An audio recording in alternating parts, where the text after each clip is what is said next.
Hello, my name is Lauren Bedard, and I'm a professional writing consultant with the Learning Success Center here at Mount Wachusett Community College, and I will be taking you through the module that is focused on note-taking strategies. So, effective note-taking is really important, not only for nursing education, but also for nursing as a practice and career. And it's really important for everyone, honestly. Note-taking in general is something that we don't always think about or put a lot of intention or thought behind how we're taking our notes or how we're approaching our note-taking, but it's always been something we know that we need to do. Do we always think through the best way of taking notes? And more importantly, do we think through the best way to take notes for ourselves? Because everybody is different. So you all are inundated with a large amount of information in your classroom, and then eventually that will become your clinical settings. So without using or identifying effective note-taking strategies for yourself, it can be really difficult to retain and apply critical information. So the ability to take good notes is going to help keep your thoughts organized, retain key information, and then apply knowledge, all of which is essential and especially for nursing. So specifically as a student, retaining and remembering information, especially as you prepare for exams or writing assignments, is pretty critical. You're going to need to organize complex concepts, prepare for clinical practice. Efficiency is going to be key once you're in the field. So if we can nail that down now, that'll be really beneficial for you in the future. And then critical thinking and application. And then specifically as a nurse, note-taking is essential to document accurate patient information, communication with your healthcare team, continuity of care. So a medical practitioner, maybe a nurse, doctor, or specialist, if they were to meet with your patient after you administer your care, could they interpret your notes and pick up where you left off? And then, of course, efficient and helpful care, making sure your note-taking is supporting that once you're in the field.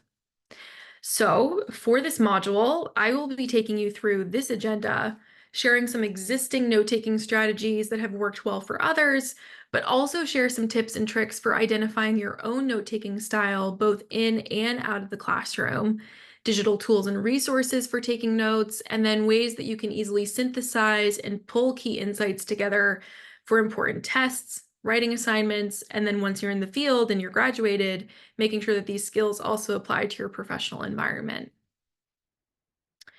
So to get started, I'm going to walk through some of the most common note-taking methods. There are many note-taking methods that can help you absorb and organize information more effectively, and that's really the goal with note-taking. Sometimes that goal changes, but we'll get into that. And the right method can depend on your preferred learning style, the type of material you're covering, and the context in which you're taking notes. For example, you could be listening to a video, reading a chapter for class, listening to someone, that could be a patient, sharing their symptoms with you when you're in the field, and so on. So those are all very different scenarios that can have an impact on the style of note-taking that you choose in the moment. So today we're just going to cover 4 popular note-taking methods: mind mapping, Cornell, outline, and the charting style. And then we'll talk about how you can find your own note-taking style after that. And just a reminder, these are just some note-taking methods, not all of the methods that exist or all that you're able to use. So just a heads up, to illustrate the note-taking methods in action, I'm going to be bringing them to life by using this blog on the types of black holes from NASA's website in some of these examples. So if you see recurrent content in the examples about black holes, this is what I'm using to illustrate some of the styles for taking notes. Okay, so to start, we have mind mapping. Mind mapping is a style that allows you to break down information into manageable, interconnected parts, helping you see the bigger picture while also focusing on details. So as a nursing student, you're encountering lots of information and it can be very complex. So mind mapping might be a great option for you to understand how something really complicated is connected.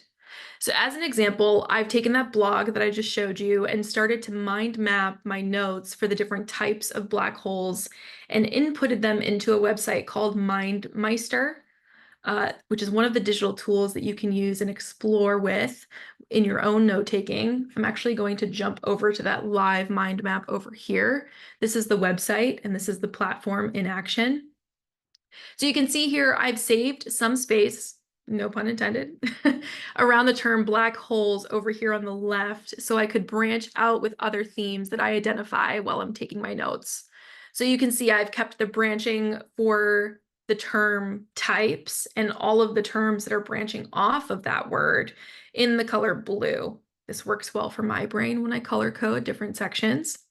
And then I started adding descriptions. In this tool specifically, you can also reduce the amount of information that you see at one time. So if you need to quiet the page and reduce the amount of detail without deleting anything, you can do that as you need to. So you can see here, I can click on these little buttons to reduce, expand, bring it back, however I need. And then for the anatomy down here in purple, a new color for a new section branching off of the main topic, that's the center of my mind map, I would start adding terms like accretion disk, which I've done here, and event horizon to break down other vocabulary that comes out of the anatomy of a black hole. And then say later on, I have a research paper and I need to talk about the history of the black hole and its research and the timeline of discovery.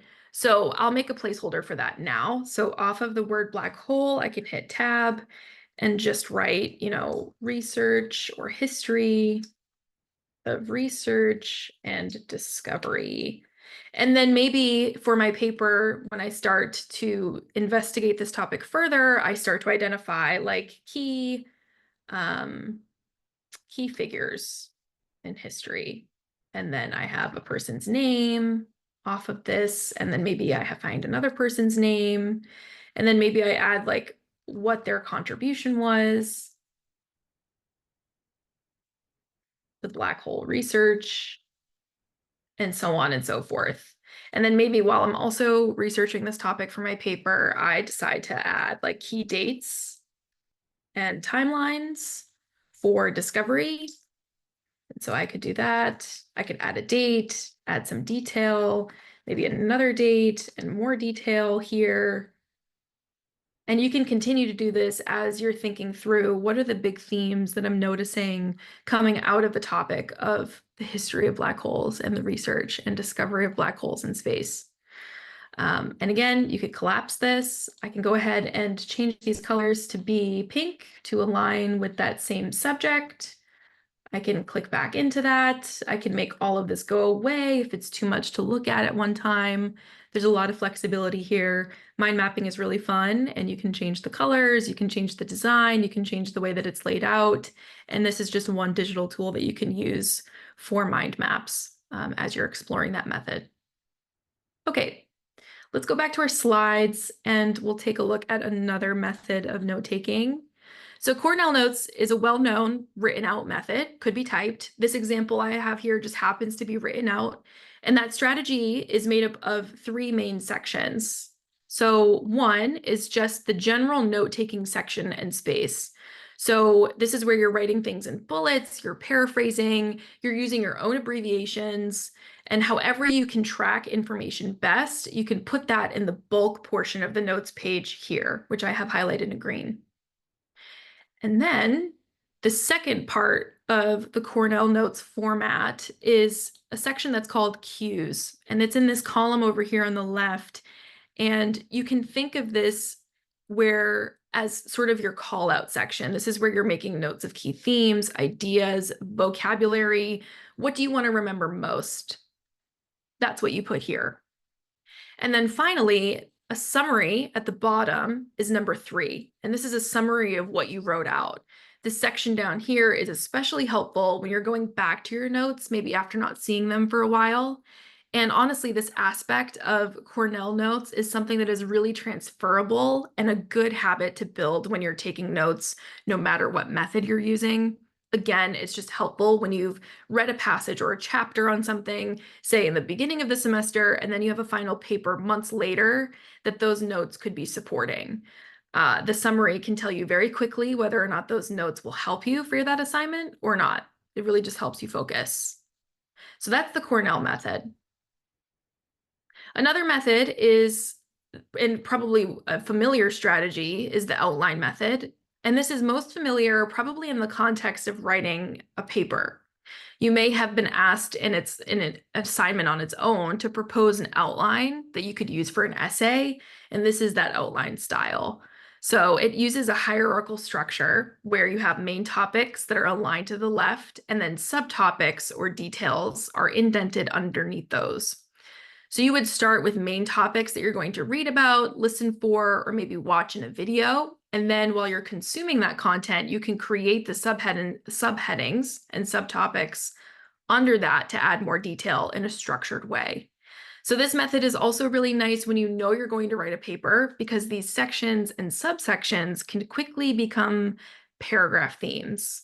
And then your details could evolve into quotes or stats that support those themes. You can see that under here. Okay, and then another method that we mentioned earlier that is covered here is the charting style. And this is a helpful method, especially when you're capturing information that needs to be compared or categorized. It works by dividing your notes into columns and rows, creating a table-like structure. So you can see with the example of our Handy Black Holes article, I've created a chart headings like date of discovery, type of black hole, its mass, unique features, and then I specifically called out sections to identify the differences and the similarities.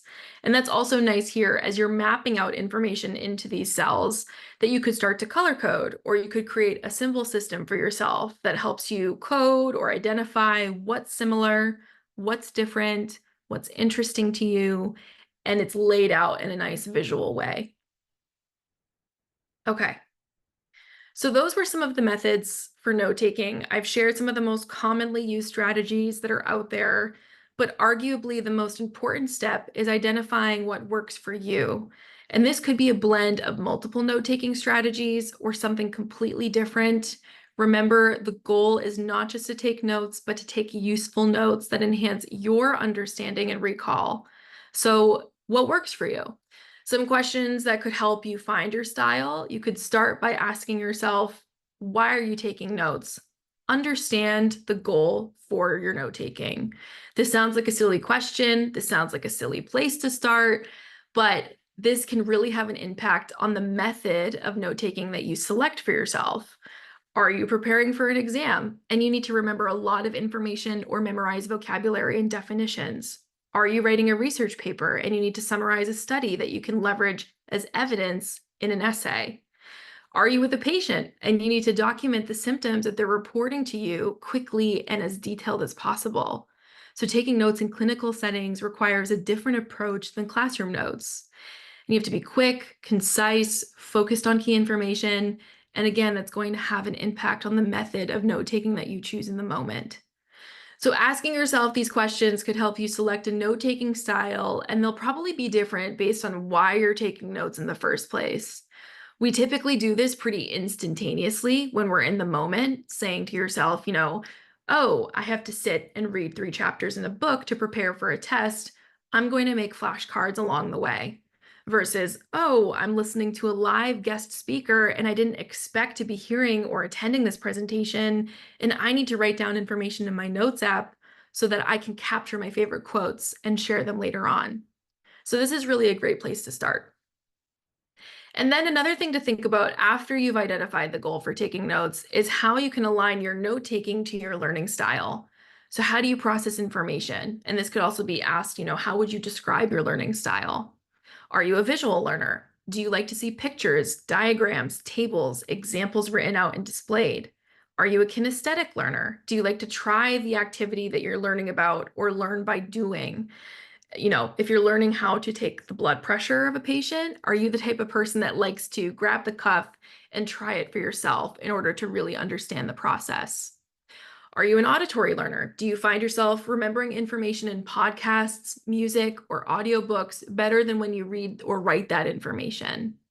Try to be aware of your preferences for understanding information or processing information so that you can adapt your note-taking strategies to fit that.